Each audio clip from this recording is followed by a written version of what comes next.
But Marvel released a brand new trailer for Captain America 4 Brave New World. Well, I'm not going to show it here because I don't do that sort of thing, but I will leave a link to the trailer in the description below.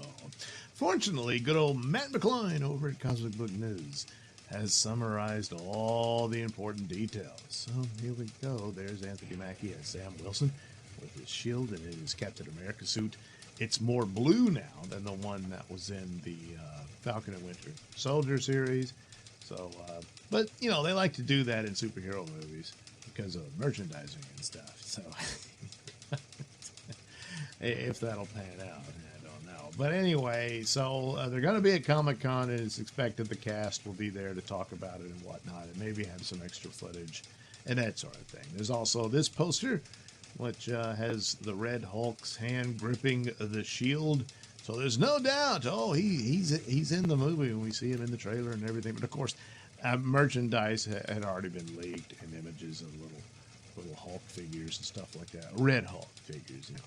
So basically, it's going to be a Hulk movie with no Hulk, because his villain, the leader, will appear, and but only Red Hulk will show up. And Sam Wilson, Captain Falcon America, will be there. So, so you know, in a roundabout way. All right, boy, how does Red Hulk hide his massive body behind this little shield? Huh, that's a neat trick.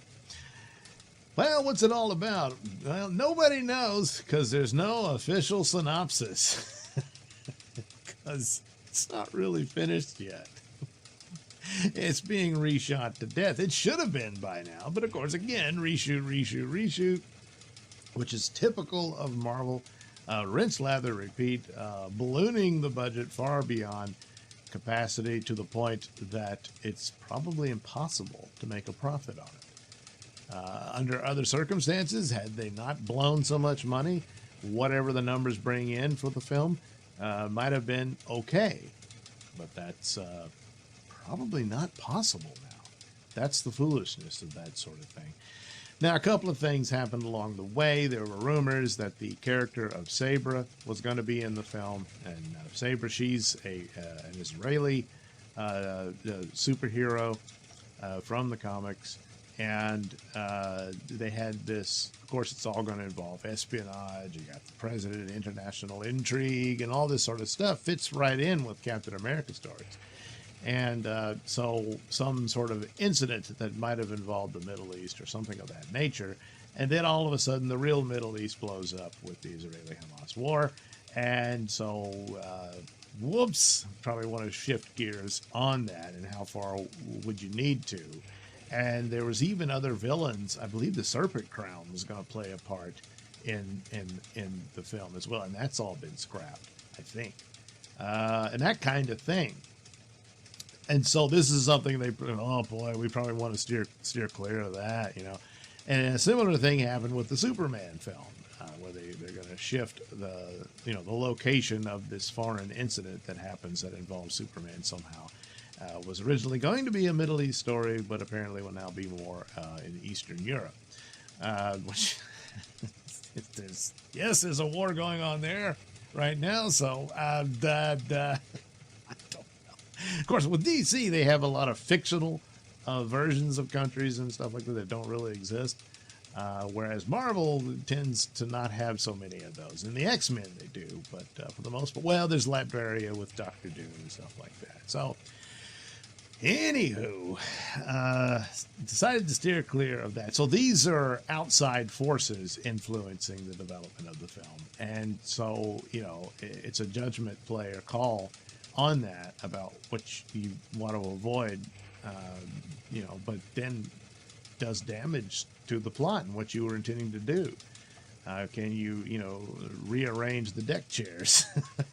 But this time it will keep the ship afloat. You know, and so, well, don't know. Yes, Ross wants Captain America back as a military asset. There's an assassination attempt by Isaiah Bradley, who was introduced in the Falcon and Winter Soldier series. as a black man who was experimented on to achieve the super soldier aspect. So the idea is that he was almost a Captain America. Now, this was based on a comic book series. I can't remember if Kyle Baker wrote it but he certainly drew it and all that. But this was sort of a retcon of the Captain America story.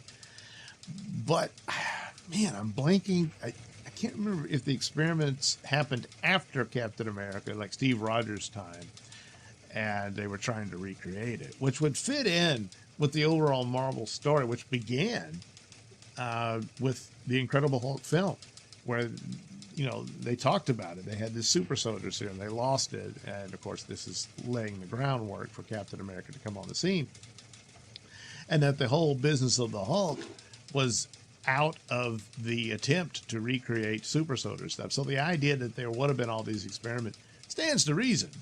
And of course, it's, a metaphor and an analogy to actual wrongs done to black people in the past with, like the Tuskegee experiment and stuff like that.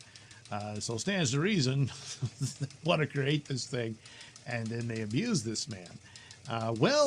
He still has his super strength, and looks like he's been taken in, or it may not even be him. It might be a shapeshifter or something like that.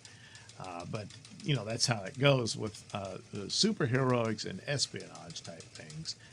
But for the most part, in the trailer, he makes an attempt on the president's life. So there's all kinds of action scenes in it. Really, there's only one quick, cool scene of Captain Falcon kicking some guys. There's some scenes of him flying around, that kind of thing. And then it ends with a little teaser of the Red Hulk capturing the Captain America's shield.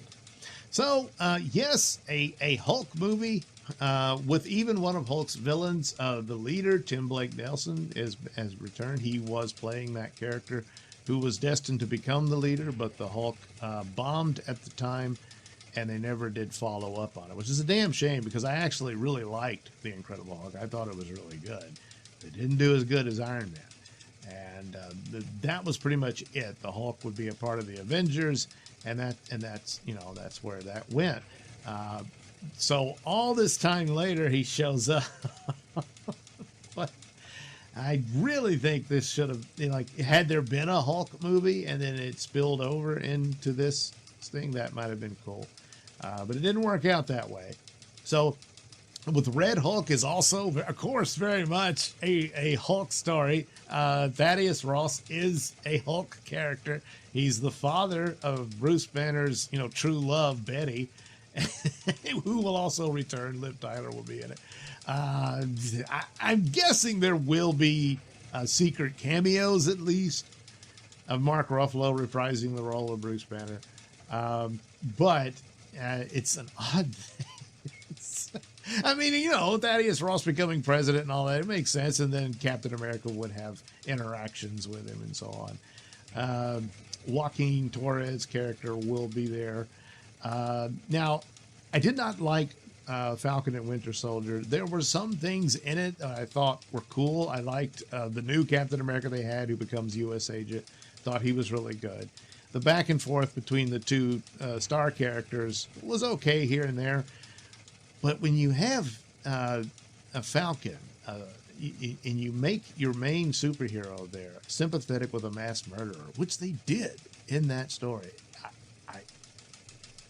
I just that instantly reduced the entire thing to trash.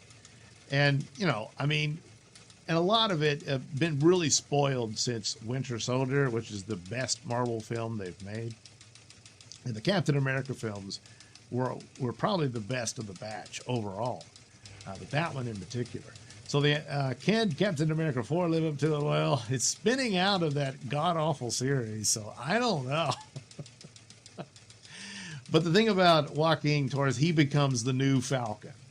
So, but his introduction in the series was not bad. He was an agent, and he was backing them up and all this sort of thing, and was not too bad of a guy.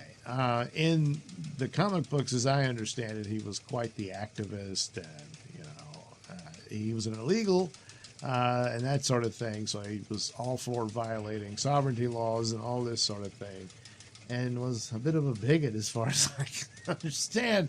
But the stories were orchestrated that way, rather than him being someone that succeeds Sam. But I don't see why. I mean, Sam is still pretty much the same guy. He just took a different name, and he got the shield.